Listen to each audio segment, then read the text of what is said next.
जय हिंद दोस्तों, इस हफ्ते काफ़ी आईपीओ आए हैं। उसमें से एक और आईपीओ है जो कि इस हफ्ते का सबसे बड़ा आईपीओ और देखा जाए तो इस महीने का सबसे बड़ा आईपीओ आने वाला है, जिसका नाम है clean max power solution laboratory की। तो इसकी हम बात करें तो ये लगभग 2010 में ओपन हुआ था और ये काम जो करती है मुख्य रूप से बिजली बनाती है, यानी कि ग्रीन एनर्जी, यानी कि सोलर से और विंड से बिजली बनाती है। और उसी विषय में ये पैसे की मांग कर रहा है ऑफर फॉर सेल और फ्रेश इशू के जरिए। लेकिन इसकी सिचुएशन ये है कि ये जो भी बिजली बनाती है वो किसी भी बड़े पावर को नहीं देती है, बल्कि ये अपने आप ही अपनी कंज्यूमर को तलाश कर उसी को बिजली प्रदान करती है। चलिए इसके हम नेक्स्ट की बात करें तो इसकी जो ओपनिंग डेट है मंडे यानी 23 तारीख को शुरू होगा, जबकि क्लोजिंग डेट है 25 तारीख को, यानी कि 25 को क्लोज हो जाएगा। जबकि अलॉटमेंट की बात करें तो 26 को आएगी और रिफंड भी 26 को हो जाएगी और डीमेट ट्रांसफर 27 को होगी। लेकिन जो इसकी लिस्टिंग होगी वो अगले मंथ यानी कि मार्च में 2 मार्च को हो जाएगी 2026 में।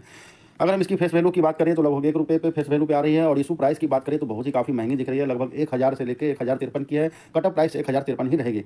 लॉट साइज की बात करें तो लॉट साइज 14 शेयर का रहेगा। इशू साइज की बात करें तो लगभग 3100 करोड़ का है, जो कि बहुत ही बड़ी रकम जुटाने की कोशिश कर रहा है। इसमें अगर हम फ्रेश इशू की बात करें तो लगभग 1200 करोड़ का है, जबकि ऑफर फॉर सेल 1900 करोड़ है, यानी कि फ्रेश इशू से ज़्यादा तो ऑफर फॉर सेल है। यानी कि यहाँ पर जो प्रमोटर है अपना माल बेचने की कोशिश कर रहा है पूरी तरह से। लिस्टिंग की बात करें तो एनएससी बीएससी दोनों पे होने वाली है और इसमें एम्प्लॉय भी अगर डालना चाहे 5% उसके लिए भी है। लगभग ₹100 का उसको जो है डिस्काउंट दिया गया है, यानी कि ₹953 पे उसका लगेगा प्राइस। अगर ग्रे मार्केट प्रीमियम की बात करें तो लगभग 10 से ₹12 यानी कि 1% का दिखा रहा है। यहाँ पर मुझे कंसर्न दिख रहा है थोड़ा सा। अगर हम इसकी कोटा की बात करें तो क्यूआईबी कोटा को 50%, जबकि एचएनआई को 15%, जबकि रिटेल को 35%, यानी कि कंपनी तो प्रॉफिट मेकिंग है, ये तो माननी पड़ेगी। वह अगर वन टाइम भरना है क्यूआईबी को तो लगभग 14,860 एप्लीकेशन डालने पड़ेंगे और एचएनआई को लगभग 7,330, 7,430, जबकि रिटेल एप्लीकेशन लगभग 7,28,128 एप्लीकेशन में वन टाइम हो जाएगी। अगर हम इसकी फाइनेंशियल इंक्रोड की बात करें तो मार्च 2031 से 31 मार्च 2024, 31 मार्च 2025 और 30 सितंबर 2025 की बात करें तो एसेट में लगातार जो है बढ़ोतरी हुई है। 7,000 करोड़ से 9,000 करोड़, 13,279 करोड़ और 16,945 करोड़। जबकि रेवेन्यू की बात की जाए तो 960 करोड़, 1,425 करोड़, 1,610 करोड़ और अभी की देखा जाए तो 969 करोड़ के आसपास है।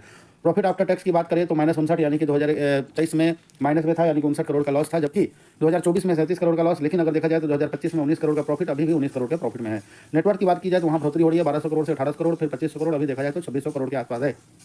रिजर्व प्लस सरप्लस की बात करें तो लगभग 1400 करोड़ से लेकर 2200 करोड़, 3200 करोड़ और लगभग 2700 करोड़ के आसपास की दिख रही है। जबकि बोरोइंग देखा जाए तो बढ़ा है धीरे धीरे, 3800 करोड़, फिर 5500 करोड़, फिर 8000 करोड़ और 10,000 करोड़। तो बोरोइंग काफ़ी ज़्यादा बढ़ी है, ये देखने को मिल रही है। अगर हम एप्लीकेशन की बात करें तो रिटेल वन लॉट अप्लाई करेगा जिसमें 14 शेयर मिलेंगे, 14,742 का पड़ेगा, जबकि मैक्सिमम पड़ेगा 1,91,646 का। अगर एचएनआई की बात करें तो 14 लॉट के लिए लगभग 196 शेयर के लिए अप्लाई करेगा, 2,06,388 पड़ेगा, मैक्सिमम 9,87,714 रुपये लगेंगे। 938 शेयर के लिए 67 शेयर लॉट के लिए। अगर हम क्यूआईबी की बात करें तो 68 लॉट के लिए 952 शेयर एप्लीकेशन के डालेगा, जबकि 10,02,456 रुपये की पड़ेगी। अगर इसमें देखा जाए तो शेयर होल्डर प्रमोटर की बात करें तो शेयर होल्डर पैटर्न जो पहले की थी लगभग 65.42 का था, यानी कि पहले तो ठीक ठाक था, लेकिन अभी की बात की जाए तो लगभग जो है 50% से भी नीचे रह जाएगी। ये कंसर्न बात है। बाकी इसके प्रमोटर ये है कुलदीप जैन, प्रताप जैन, निधि जैन, सारे जैन जैन कंपनी के मालिक हैं।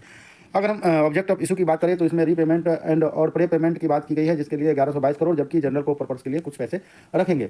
लीड मैनेजर की बात करें तो Axis capital, JP Morgan, BNB, पार्टलीज, एचबीएस, सारे बड़े बड़े नाम है जो इसके लीड मैनेजर में है। यहाँ तो सिचुएशन ठीक लिख रही है। लेकिन अगर हम इसकी पीयर डिटेल की बात करें तो Acme solar, NTPC green, Adani green, renew energy global, ये सारे इसके पीयर है। अगर क्लीन मैक्स इन्वोरो की बात करें तो इसमें जो है रेवेन्यू लगभग 1495 करोड़ और पी मांग कर रहा है 377 का। पी बहुत हाई है इस सेक्टर में। आरओएनडब्ल्यू की बात करें तो 1 का है, जबकि एक्मे सोलर होल्डिंग की बात करें तो 1405 के रेवेन्यू पे लगभग 49 का पी मांग रहा है, लगभग 6 के आसपास। तो यहाँ ठीक दिख रहा है। अगर एनटीपीसी ग्रीन की बात करें तो लगभग 2200 के रेवेन्यू पे 132 का पी मांग रहा है, लगभग 3 का। तो यहाँ भी देखा जाए तो काफ़ी अच्छा है। क्लीन मैक्स से तो बढ़िया ही दिख रहा है। अदानी ग्रीन एनर्जी की बात करें तो 1121 करोड़ पे 119 का पी मांग रहा है, लगभग 14 के आसपास। जबकि रीन्यू एनर्जी ग्लोबल की बात करें तो 9,751 करोड़ पे लगभग 45 का पी मांग रहा है, जबकि आरओएनडब्ल्यू की 333 है। यानी कि देखा जाए तो जो 1495 करोड़ का इसका रेवेन्यू है उस हिसाब से इसका पी 400 के आसपास मांग रहा है। जबकि एक्मे सोलर का भी सेम उसी के आसपास की रेवेन्यू है और 49 का पी मांग रहा है। एनटीपीसी ग्रीन जो 2200 करोड़ की रेवेन्यू है वो लगभग 132 के पी मांग रहा है। तो पी वाइज तो मुझे बहुत ही महंगा दिख रहा है। यहाँ पर तो मेरे को मन कर रहा है कि भाई अप्लाई करने के लिए सोचना ही पड़ेगा। अब अप्लाई करना है कि नहीं तो इस पर हम डिटेल चर्चा करें तो इसके जो पीयर कंपेरिजन में एनटीपीसी ग्रीन की बात करें तो इसने जो है ओपनिंग जहां हुआ था वहां से हाई लगाया, उसके बाद आज देखा जाए तो जहां ओपन हुआ था उसी के आसपास की लो दिख रही है। अगर हम टॉप से बात करें तो लगभग 16% की गिरावट है अगर 1 ईयर में, क्योंकि हाल ही की लिस्टिंग है तो 16% की गिरावट है। इसने पैसे बना के अभी फिलहाल नहीं दिया है लॉन्ग टर्म में।